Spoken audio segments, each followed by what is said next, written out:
আপনি ধরেন তাকে যদি বলেন যে আপনাকে খুব সুন্দর দেখাচ্ছে এবং সাথে সাথে উনি জামা কাপড় খুলে ফেলবেন। তো এখানে আমার আসলে বেশি কাজ করতে হয় না। অনেকে আমাকে জিজ্ঞেস করেন যে আপনি কি করেছেন, হ্যাঁ আপনি নিজে কতখানি কাপড় খুলেছেন উনার কাপড় এই ধরনের ভিডিওর জন্য।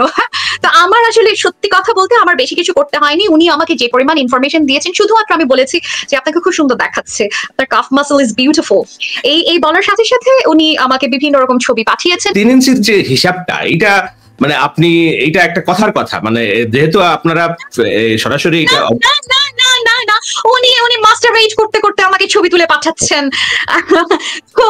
এখন এখানে আমি তো ওনাকে মাস্টারবেট করতে করতে ছবি তুলে পাঠাই না, তাই না? পিনাকির ভারতে যাওয়ার একটি ভিডিও আমরা দেখেছি, ভাইরাল হয়েছে। তিনি ভারত থেকে কেমন করে ফ্রান্সে গেলেন, এটি যেমন আমি আপনার কাছে জানতে চাই, তেমনি আরেকটি আপনার বিরুদ্ধে অভিযোগ আছে। আপনি পিনাকি ভট্টাচার্যের সঙ্গে আপনার কিছু অন্তরঙ্গ মুহূর্তের ছবি আপনি পাবলিক করেছেন, এটি ন্যায়সঙ্গত কি হলো? আচ্ছা, একটা করে বলছি যে ভেরি রিসেন্টলি যে ভিডিওটা বের হয়েছে, যেখানে আমরা দেখলাম এবি পার্টির মঞ্জু এবং ছোটন, এরা দুইজন আপনার পিনাকিকে বের হতে হেল্প করেছে এবং পিনাকি সবসময় বলে এসছে আমাকে জামাত শিবির বের করেছে। এটা স্পষ্টত মিথ্যা কথা। এবং ধরেন আপনি বলছেন নিরাপত্তার জন্য আপনারা নাম প্রকাশ করেন নাই, ঘটনা এগেন আপনার আওয়ামী লীগ গভর্নমেন্ট তো চলে গেছে, তো এখন 9 মাস হয়ে গেছে, তো এর মধ্যে বলার তো আপনার সুযোগ ছিল, আপনি বলেন নাই কেন? এটার কারণটাই হচ্ছে আপনি ইচ্ছাকৃতভাবে বিষয়টা গোপন করতে চেয়েছেন। আমি পিনাকির সঙ্গে যতদূর আমার সম্পর্ক আছে, ভিডিওটা আমি অনেক আগেই দেখেছি, আমি জানি উনি এটা ওনার বক্তব্য, আমার কাছে তো আর এই নাই যে আসলে এটা কতখানি সত্য কতখানি মিথ্যা। উনি যতদূর বলেছেন বাংলাদেশ থেকে উনি ভারতে গিয়েছেন, এদের মাধ্যমে এরা সাহায্য করছিল তাকে, এবং ধরেন ল্যান্ডপোর্টের ইলেকট্রিসিটি বন্ধ করে। তো তখন আমার প্রথম প্রশ্ন হচ্ছে, ল্যান্ডপোর্টের ইলেকট্রিসিটি যদি বন্ধ করতে হয় তাহলে এপাশ থেকে বাংলাদেশের গোয়েন্দা সংস্থা জানে, ওপাশ থেকে ইন্ডিয়ার গোয়েন্দা সংস্থা জানে। যে মানুষটার পাসপোর্টে রেড ফ্ল্যাগ আছে বলে দাবি করা হচ্ছে, তো তাকে এরকম সেফ এক্সিট কারা দেয়? কেন ইন্ডিয়া সেই সেফ এক্সিট পিনাকি ভট্টাচার্যকে দিবে? এবং ধরেন আপনি ইন্ডিয়ার বিরুদ্ধে লেখালেখি করার জন্য আপনি দেখবেন, এবং প্রচুর সাংবাদিক আছে আমাদের, সাংবাদিক বন্ধু বান্ধবদের মধ্যেই দেখবেন যে একদিন ভারতের বিরুদ্ধে লেখালেখি করেছে, পরদিন তাকে আর ভিসা দেয় না, একদিনের জন্য ভিসা দেয় ভারতে ঢোকার জন্য। হ্যাঁ, সেখানে ভারতে উনি ঢুকছেন। এবং আরেকটা যেটা তথ্য আমি আপনাকে জানাই, সেটা হচ্ছে পিনাকি ভট্টাচার্যর একজন কাজিনের হাজবেন্ড, যিনি 4-স্টার জেনারেল ইন্ডিয়ান আর্মিতে আছেন এবং কর্তব্যরত যেই সময়কার ঘটনা, সেই সময় ইন্ডিয়ান আর্মির একজন জেনারেল, ওনার একজন খুব কাছের মানুষ। এবং যে উনি এই ঘটনার আগে আপনার 2018-তে তো উনি বের হলেন, তার আগে উনি নিয়মিত যখন কলকাতা যেতেন, এবং কলকাতায় ওর একটা বিশাল বন্ধুদের গ্রুপ আছে, সেখানে তাদের বিভিন্ন রকম ছিল, নিয়মিত মিটিং হতো।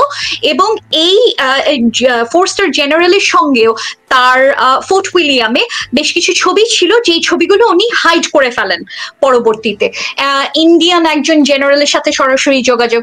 তো তারপর উনি ইন্ডিয়া পার হলেন, সেখান থেকে ব্যাংকক গেলেন, তারপরে তো প্যারিস আসলেন। সেটা তো ধরেন খুব স্বাভাবিক প্রক্রিয়া। আপনার বিভিন্ন হিউম্যান রাইটস অর্গানাইজেশন তখন তার পক্ষে, এই জায়গাটা ইজ টোটালি নর্মাল। কিন্তু আমার প্রথম প্রশ্ন ছিল যে মানুষটা ইন্ডিয়ার বিরুদ্ধে এত লেখালেখি করছে, সে এবং যেই মানুষটা আওয়ামী লীগের শত্রু, যেই মানুষের পাসপোর্ট রেড ফ্ল্যাগ, সে মানুষ বর্ডার ক্রস করে কিভাবে? সুতরাং এখানে প্রথমেই বড় কোনো কানেকশন আছে। 2 নম্বর জিনিস হচ্ছে যে পিনাকি ভট্টাচার্যের সাথে আমি নিজের কোনো অন্তরঙ্গ ছবি আপলোড করিনি। পিনাকি ভট্টাচার্য আমাকে নিজ থেকে এই ছবিগুলো দিয়েছেন। উনি নিজে একজন মেগালোম্যানিয়াক মানুষ। আমি বললাম যে আপনাদের পিনাকিকে রিড করার ক্ষেত্রে এই জায়গাগুলি মাথায় রাখতে হবে, যে ওনার প্রধান সমস্যার জায়গা, ওনাকে লাল গালিচা সংবর্ধনা দেওয়া হয়নি, উপদেষ্টা বানানো হয়নি, এটা হচ্ছে ওনার প্রধান সমস্যা। ফলত উনি যেই ওনার অন্যতম প্রধান রাগের জায়গা হচ্ছে, ওনার অন্যতম প্রধান চারিত্রিক জায়গা হচ্ছে উনি অত্যন্ত ইগোটিস্টিক্যাল একজন মানুষ। তো আপনি এই ইগোটিস্টিক্যাল মানুষজনকে আপনি ইজিলি স্টার করতে পারবেন। আপনি ধরেন তাকে যদি বলেন যে আপনাকে খুব সুন্দর দেখাচ্ছে, এবং সাথে সাথে উনি জামা কাপড় খুলে ফেলবেন। তো এখানে আমার আসলে বেশি কাজ করতে হয় না। অনেকে আমাকে জিজ্ঞেস করেন যে আপনি কি করেছেন, হ্যাঁ আপনি নিজে কতখানি কাপড় খুলেছেন উনার কাপড় এই ধরনের ভিডিওর জন্য। তো আমার আসলে সত্যি কথা বলতে আমার বেশি কিছু করতে হয়নি। উনি আমাকে যে পরিমাণ ইনফরমেশন দিয়েছেন, শুধুমাত্র আমি বলেছি যে আপনাকে খুব সুন্দর দেখাচ্ছে, আপনার কাফ মাসল ইজ বিউটিফুল, এই বলার সাথে সাথে উনি আমাকে বিভিন্ন রকম ছবি পাঠিয়েছেন, এবং সেই সময় আমি অলরেডি তো ওনাকে সন্দেহের তালিকায় রাখছি যে কেন উনি এই কাজগুলো করছেন। তো ফলত আমার সাথে ওনার যে সম্পর্কের জায়গাটা ছিল, সেই জায়গাটা হচ্ছে আমি এই প্রত্যেকটা জিনিস আমি তখন থেকে কালেক্ট করছিলাম। আর আপনাকে আমি আরেকটা বললাম, এইটা ব্যক্তিগত জায়গা, অফকোর্স যেহেতু ব্যক্তিগত প্রসঙ্গ এসছে, আমি বিবাহিত মানুষজনের সঙ্গে সম্পর্ক করি না, করব না, এটা বলা। নাদিয়া, শেষ হয়ে যাবে সময়, আমি একটু আমার সাবেক সহযোদ্ধাকে উদ্ধার করব এখন, মানে তাকে যে খাতে পড়েছে। তার মানে আপনি বলতে চাচ্ছেন যে এই ছবিগুলো যেহেতু সে পাঠিয়েছে, আমার এই বিতর্কে ঢোকা উচিত না, তারপরেও আমি লোভ সংগ্রহ করতে পারছি না, যেহেতু আমার উদ্দেশ্য হলো তাকে একটু রেস্কিউ করা। সেটা হলো আসলে তাহলে 3 ইঞ্চির যে হিসাবটা, এইটা মানে আপনি, এইটা একটা কথার কথা, মানে যেহেতু আপনারা সরাসরি এটা না, উনি মাস্টারবেট করতে করতে আমাকে ছবি তুলে পাঠাচ্ছেন। এখন এখানে আবার তো আমি তো ওনাকে মাস্টারবেট করতে করতে ছবি তুলে পাঠাই না, তাই না? এখন এটা ওনার, এই যে বললাম, শুধুমাত্র এই জায়গা থেকে আপনি বুঝতে পারেন একটা মানুষের চরিত্র, যে ওনাকে শুধুমাত্র আধা ইঞ্চি প্রশংসা আপনি করবেন, উনি আপনাকে 3 ইঞ্চি দেখায় দেবেন। এটাই হচ্ছে বিষয়। যে ঘটনা উনি ঘটেছেন, আমি ওনাকে এত দূর, আমার শয়তানি জায়গাটা যেটা আমি স্বীকার করে নেই, যে এই শয়তানিটা আমি করেছি, আমি বলেছি যে হ্যাঁ, you look like a Greek god.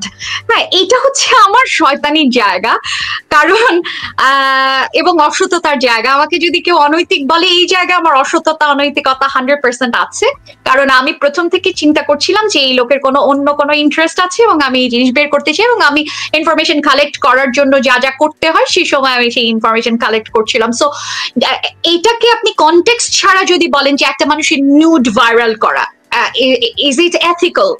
Not really, একদমই না, 100% না। সেটা ছেলে হোক, মেয়ের হোক, একটা ব্যক্তিগত রিলেশনশিপে কোনো অবস্থাতে এটাকে কোনো রকম ভাবে আপনি জাস্টিফাই করতে পারবেন না। প্রথম জিনিস হচ্ছে, আমি ওনার সঙ্গে সেই সম্পর্কে ছিলাম না, ওনার সাথে আমি কোনো কমিটেড রিলেশনশিপে ছিলাম না, আমি ওনার কাছে কোনো কিছু প্রতিজ্ঞা করি নাই, এবং এটা উনি নিজ থেকে আমাকে দিচ্ছেন।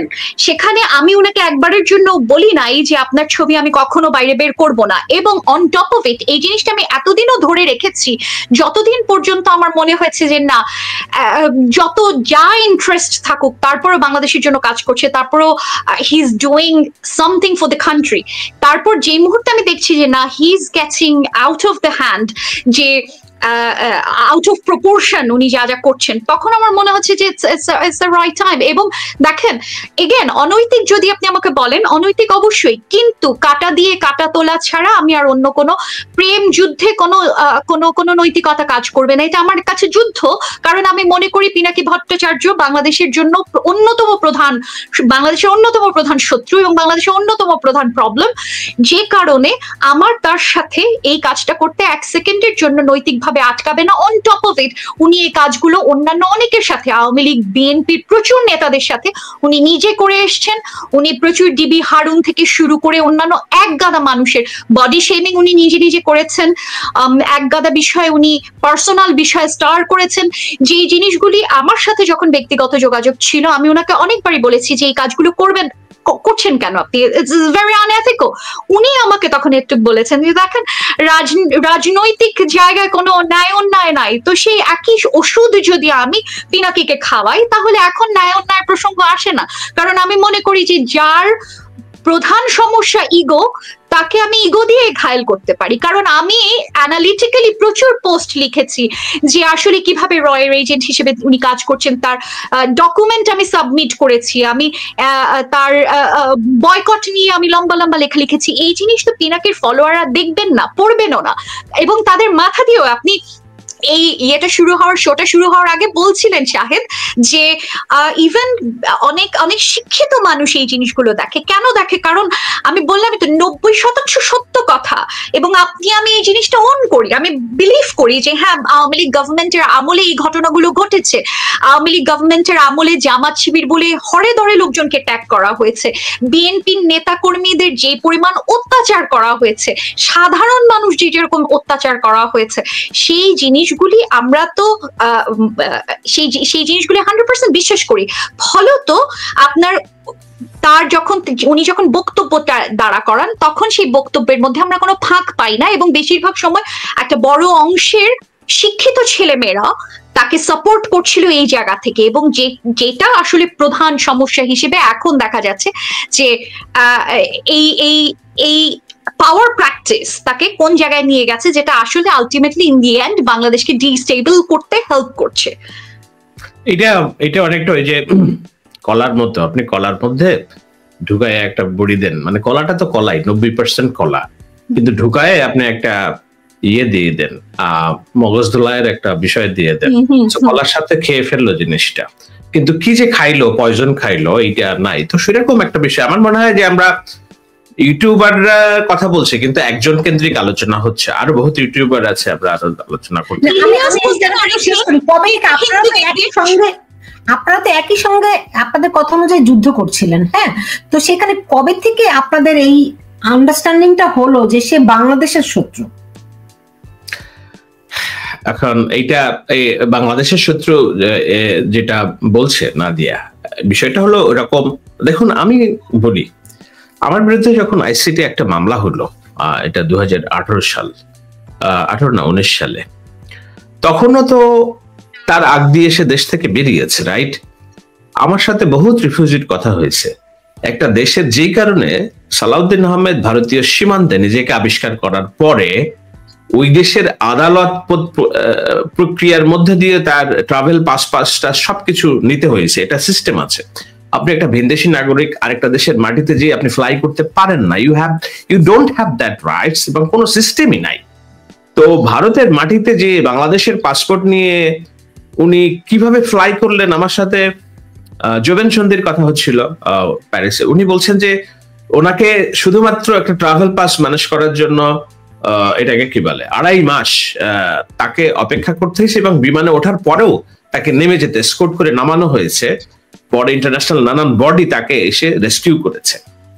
তো যেই মানুষটার মানে এরকম, আমরা জানি না এই কাহিনী কি, উনি কতদিন এই ট্রাভেল যাযাবার ভূমিকায় ছিলেন আমরা জানি না, কিন্তু যেটা জানি উনি ইন্ডিয়া থেকে গেছেন এসে।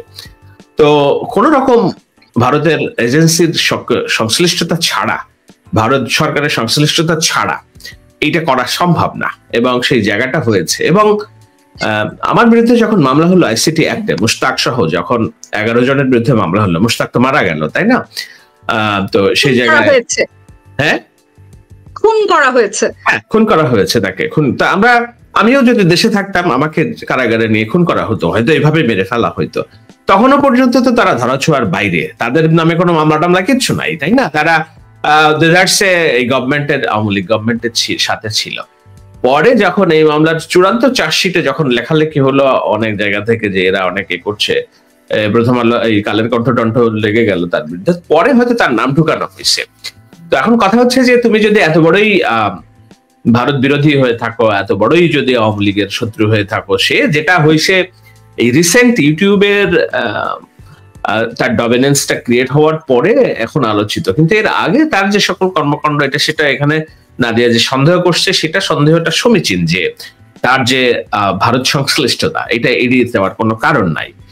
আরেকটা জিনিস আমি সহজ ভাষায় দেখি, আমি নাদিয়ার মতো অত ব্যাখ্যা করব না। দেখুন, বাংলাদেশে যদি একটি রাইটিস্ট গভর্নমেন্ট কিংবা রাইটিস্টদের খপ্পরে এই রাষ্ট্র চলে যায়, এইটা পলিটিক্যাল উইপন কার জন্য সবচেয়ে স্ট্রং? এটা কি ইন্ডিয়ার জন্য উইক উইপন না স্ট্রং উইপন, যে বাংলাদেশে একটা রাইটিস্ট গোষ্ঠীর খপ্পরে বাংলাদেশের ক্ষমতা?